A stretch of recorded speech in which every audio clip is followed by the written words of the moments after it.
Graça e paz, queridos irmãos. Nesta manhã, junto com você, eu estou aqui para meditarmos um pouco na palavra do Senhor. Meus irmãos, o que vou falar neste vídeo é muito importante e sério, porque vai mostrar como estamos perto do arrebatamento. É grave, meus irmãos, o cenário que virá ao mundo antes do governo mundial. E já está chegando. Vem aí também o anticristo. A lei marcial está chegando nos Estados Unidos da América. Os preparativos já começaram. 30 mil guilhotinas foram compradas do México. E mais 800 campos de concentração estão prontos e vazios para receber prisioneiros. 600 milhões de balas ponta-ocas foram compradas e esperando a aprovação de um programa chamado 84 para redução populacional, que vai começar. Houve também um senhor que fez uma profecia. Ele recebeu de Deus uma visão em duas partes. A primeira parte até o momento já se cumpriu. A outra parte ele diz que vai haver uma grande revolução daqui a 38 dias nos Estados Unidos, por causa da eleição presidencial que vai acontecer exatamente daqui a 38 dias, em novembro. Como já se cumpriu a primeira parte da profecia deste pastor, estamos esperando e orando para ver o que vai acontecer. E você ouviu falar também sobre reset. Eu posso dizer que este reinício é para os nossos dias? Vou te mostrar uma coisa, uma verdade. Este reset só poderá acontecer com a digitalização do dinheiro e a criptomoeda. Só desta forma poderia trazer esse tal de reinício, ou melhor, redefinir a economia, reset. Eu creio que isto só poderá ser implantado também pelo anticristo, que fará que a economia seja única e global e tenha uma única moeda em todo o globo. Você não tem que se preocupar com isso, ou com o tempo, e nem mesmo com a tribulação. A grande tribulação, meus irmãos, não é para a igreja salva. Eu quero provar isto. Veja alguns textos. Porque Deus não nos destinou para a ira, ou seja, tribulação, mas para a aquisição da salvação por nosso Senhor Jesus Cristo, que morreu por nós, para que, quer vigiemos, quer durmamos, vivamos juntamente com Ele. 1 Tessalonicenses 5, de 9 a 10. E esperar dos céus o seu Filho, a quem ressuscitou dentre os mortos, a saber, Jesus, que nos livra da ira futura, entre aspas, tribulação, fecha aspas. 1 Tessalonicenses 1, 10. Na verdade vos digo, que quem ouve a minha palavra e crê naquele que me enviou, tem a vida eterna, e não entrará em condenação, mas passou da morte para a vida. João 5, 24. Portanto, agora, nenhuma condenação há para os que estão em Cristo Jesus, que não andam segundo a carne, mas segundo o Espírito. Romanos 8, 1. O que disse Pedro na sua carta em 2 Pedro 3:8. Mas, amados, não ignoreis uma coisa, que um dia para o Senhor é como 1000 anos, e 1000 anos é como um dia. 2 Pedro 3:8. Veja bem, o que disse o profeta também, profeta Joel. Diz assim na palavra: depois de 2 dias nos dará a vida, ao terceiro dia nos ressuscitará, e viveremos diante dele. Oséias 6:2. Eu quero repetir para você este versículo para que nós possamos ver algo interessante. Um dia para o Senhor é como 1000 anos, e 1000 anos como um dia. Depois de 2 dias nos dará a vida. Depois de 2000 anos vai acontecer o arrebatamento. Ao terceiro dia nos ressuscitará. A ressurreição vai acontecer no terceiro dia. Irmãos, já entramos no terceiro dia e viveremos diante dele. Oséias 6:2. Porque assim como todos morreram em Adão, assim também todos serão vivificados em Cristo. 1 Coríntios 15:22. Todos os homens receberão corpos transformados, até mesmo os ímpios. Os ímpios também irão receber para castigo eterno o corpo eterno, transformado, mas para receber nos seus corpos o castigo por não ter aceitado a Jesus como seu Salvador e não ter feito uma aliança com Jesus e nem seguido a Jesus nesta vida. Irmãos, quero aqui responder uma pergunta que me fizeram a respeito do arrebatamento, como em 1 Tessalonicenses 4 e Mateus 24. Trata o arrebatamento de forma diferente. Quero aqui explicar o período que cada passagem se refere. Veja os textos. Porque o mesmo Senhor descerá do céu com alarido, e com voz de arcanjo, e com a trombeta de Deus, e os que morreram em Cristo ressuscitarão primeiro. Depois nós, os que ficarmos vivos, seremos arrebatados juntamente com ele nas nuvens, a encontrar o Senhor nos ares, e assim estaremos sempre com o Senhor. Portanto, consolai-vos uns aos outros com esta palavra. 1 Tessalonicenses 4, 16 a 18. Mas agora veja o que diz Mateus.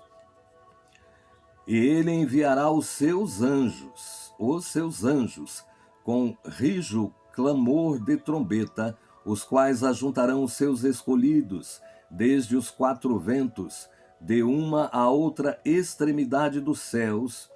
Mateus 24, 31, né? Então, meus irmãos, aqui fala, Mateus está falando aqui da última colheita, depois da grande tribulação, onde os anjos irão recolher todos os que sobrarem, os que não tiveram feito pacto com o anticristo e não tiverem aderido à marca da besta e nem o sistema do anticristo. Então, esta ressurreição, que os anjos vão recolher essas pessoas no final da grande tribulação, não é a mesma ressurreição de 1 Tessalonicenses 4, aonde fala que nós, depois os que ficarmos vivos, significando que os primeiros a serem transformados e ressuscitar são os mortos em Cristo. Depois nós seremos arrebatados juntamente com ele nas nuvens, a encontrar o Senhor nos ares, e assim estaremos sempre com o Senhor.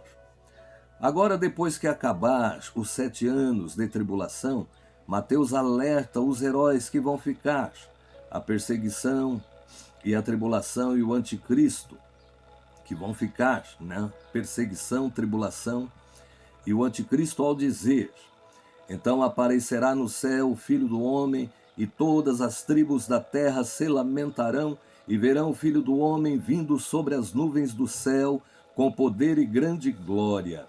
E ele enviará os seus anjos com rijo clamor de trombeta, os quais ajuntarão os seus escolhidos desde os 4 ventos, de uma a outra extremidade dos céus. Aprendei, pois, a parábola da figueira, quando já os seus ramos se tornam tenros e brotam folhas. Sabei que está próximo o verão. Igualmente, quando virdes todas estas coisas, sabei que ele está próximo às portas. Mateus 24, 30, 33. Quando isto vai acontecer? Quando? E para quando são esses sinais que a Bíblia nos aponta? O que vem a ser a parábola da figueira? O que significa isso? Quando o texto nos fala sobre os ramos que se tornam tenros e brotam folhas, e o que significa a expressão que diz que o verão se aproxima? Então, a palavra nos explica, num conceito geral, se refere à nação de Israel e ao seu retorno para o seu território no Oriente, porque Israel, depois da Segunda Grande Guerra, foi espalhado pelas nações e viveu assim até 1948, quando a ONU decidiu em assembleia devolver uma pequena faixa de terra para os judeus, e o que não representa nem 50% da terra original que Abraão recebeu por herança. Quando Jerusalém, irmãos, foi destruída pelos romanos nos anos 70 depois de Cristo, é preciso entender quais eram as nações que estavam juntas guerreando com o exército romano. Eram aliados dos romanos no ataque a Jerusalém, e só assim iremos entender o que nos quis dizer Daniel no seu livro. Veja bem Daniel 9. E depois das 72 semanas será cortado o Messias, mas não para si mesmo, e o povo do príncipe que há de vir destruirá a cidade e o santuário, e o seu fim será como uma inundação, e até o fim haverá guerra. Estão determinadas as assolações, e ele firmará aliança com muitos por uma semana, e na metade da semana fará cessar o sacrifício e a oblação, e sobre a asa das abominações virá o assolador. E isto até a consumação, e o que está determinado será derramado sobre o assolador. Então ele destruirá o santuário que será erguido, o terceiro templo, e sobre as asas da oblação. Essas asas da oblação é aonde está, meus irmãos, ali o domo da rocha, que é uma aberração, que é uma heresia, que está tomando o lugar do templo. Diz assim a palavra: e ele firmará aliança com muitos por uma semana. Este ele é o povo do príncipe. 7 anos na contagem bíblica. Este acordo que foi fechado entre Israel e os Emirados Árabes é o início, e também Bahrein. Mas não é o acordo de 7 anos de Daniel. Por que eu digo isto? É muito simples. O acordo da grande tribulação que será firmado em 7 anos será feito pelo anticristo. Então, quando Roma, com seu general Tito, invadiu Jerusalém, todos que conhecem a história sabem que Israel ficou sob domínio romano e que Roma foi o terceiro reino no mundo e que o quarto reino já começou a se formar. Por isto, muitos teólogos afirmam que o anticristo virá de Roma, mas eu quero te mostrar as legiões que eram aliadas do exército romano. Elas ajudaram Roma na destruição de Jerusalém nos anos 70 depois de Cristo. A 5ª Legião Macedônica, Judéia e Moésia, a 10ª Legião dos Fretenses, da Síria, a 15ª Legião de Apolinares, na Síria, a 12ª Legião de Fulminata, Ásia Menor, na Síria, a 18ª Legião do Egito e a 3ª Legião também da Síria. Então foram vários povos que participaram com Roma na destruição de Jerusalém nos anos 70. Olha o que Daniel diz em Daniel 9, o povo do príncipe. E na parte B deste mesmo versículo, Daniel diz sobre estes soldados: pois será desta região que vem o anticristo, e ele firmará aliança com muitos por uma semana. A Síria, meus irmãos, hoje, ela quer as colinas de Golã, porque quando Israel estava espalhado pelo mundo, Antes de 1948, os palestinos invadiram e tomaram conta da região, as colinas de Golã, e hoje a ONU diz que estes palestinos têm direito e são donos da colina de Golã, um território na divisa de Israel. Eles irão brigar por causa desta terra ainda, e no final dos tempos também terá a guerra de Gog e Magog. Porque eis que naqueles dias e naquele tempo em que removerei o cativeiro de Judá e de Jerusalém, congregarei todas as nações e as farei descer ao vale de Jeossafá, e ali com elas entrarei em juízo por causa do meu povo e da minha herança Israel, a quem eles espalharam entre as nações e repartiram a minha terra. Fixe bem em sua mente esta parte B do versículo, a quem eles espalharam entre as nações e repartiram a minha terra. Joel 3, 1, 2. Por que eu estou falando sobre este assunto?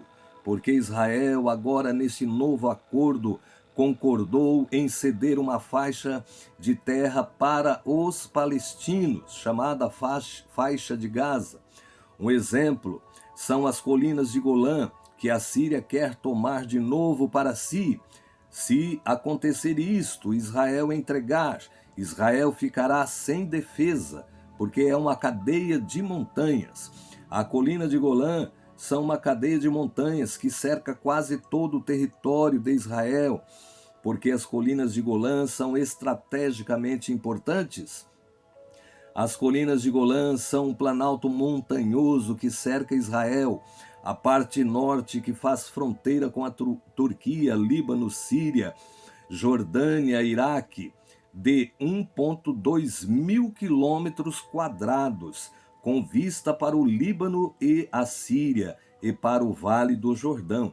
A região fica a apenas 60 quilômetros de Damasco e permite a Israel ter uma forte posição de defesa e ataque, como também um ponto de observação para monitorar os movimentos militares do outro lado da fronteira.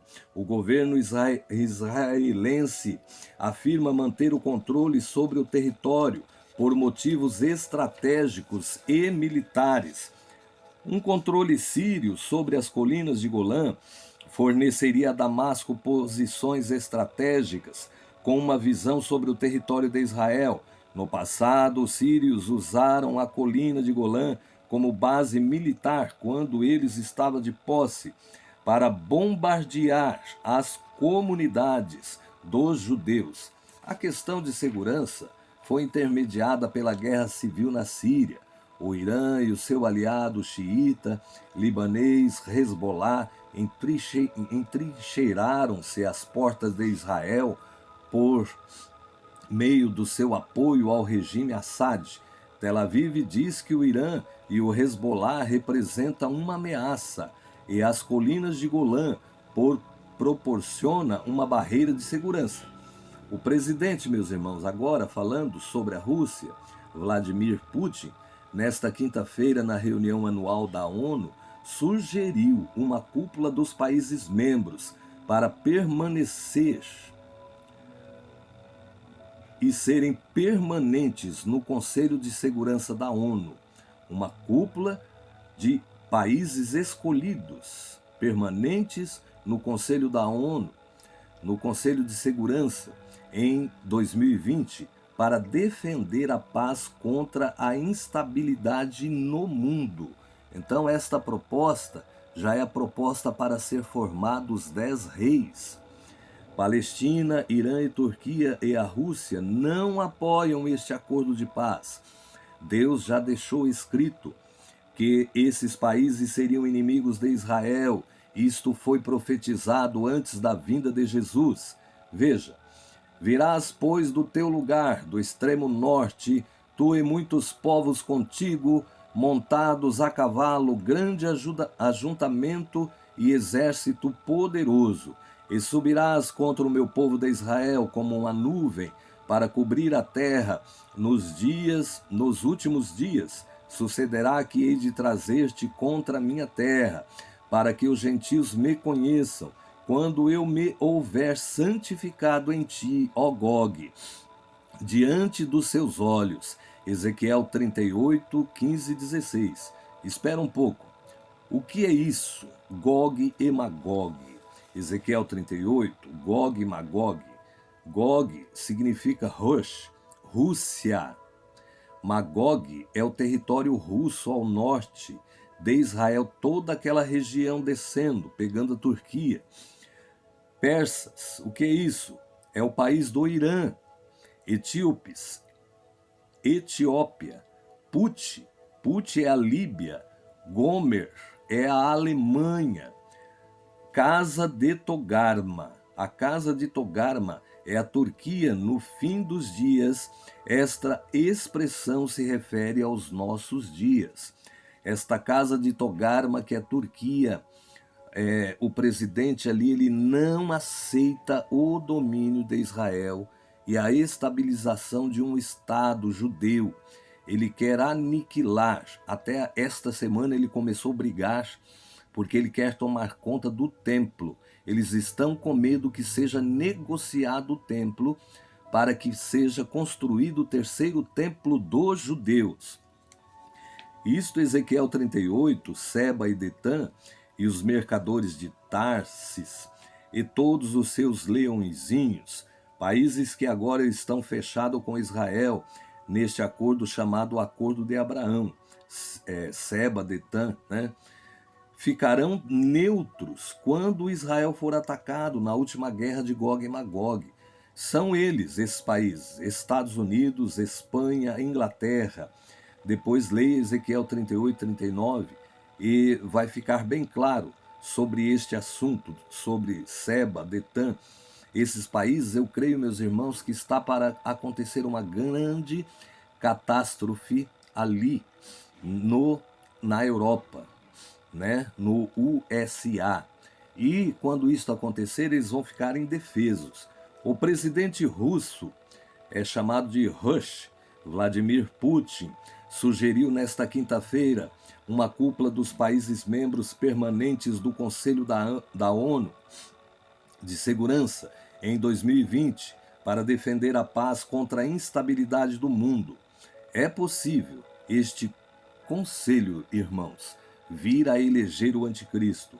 Uma cúpula dos Estados Unidos que mais fizeram para derrotar o agressor nazista e criar ordem mundial do pós-guerra, seria uma ótima decisão, diz Putin, de buscar respostas comuns aos desafios e crises contemporâneos, disse o líder russo durante as comemorações também israelense da libertação de Auschwitz. Então, meus irmãos, para finalizar aqui, eu quero concluir, né, aqui junto com você este assunto. Qualquer que seja o país, qualquer que seja o lugar do mundo, onde for melhor para os colegas, a Rússia está preparada para esta conversa, diz Putin, acrescentando que propôs a ideia a vários chefes de estados envolvidos e que viu uma reação positiva. Esta iniciativa sem precedentes ocorre quando a Rússia recupera seu status de grande potência diplomática nos últimos 20 anos, impondo-se como ator de destaque em muitas crises, seja na Ucrânia, Síria, Irã ou Líbano. A União Europeia, através de ONGs, meus irmãos, mudando agora um pouco, através também do Greenpeace, exigiu esta semana de Emmanuel Macron, que é radicalmente contra Bolsonaro, que enterre o acordo entre a União Europeia e o Mercosul. ONGs